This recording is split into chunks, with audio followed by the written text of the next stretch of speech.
Més temes. Diferents col·lectius de les illes han convocat una concentració a la plaça Espanya per demanar que s'escolti els científics que avisen del perill que genera el canvi climàtic. Plataformes com el GOP, ATAC, grup ecofeminista, Rebel·lió i Extinció i Joventut pel Clima han reunit una vintena de persones per reclamar consciència mediambiental.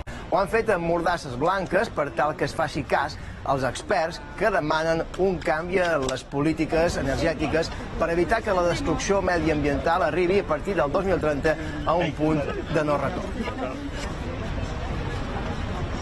Ara s'està criminalitzant el que els científics diuen, ens estan alertant.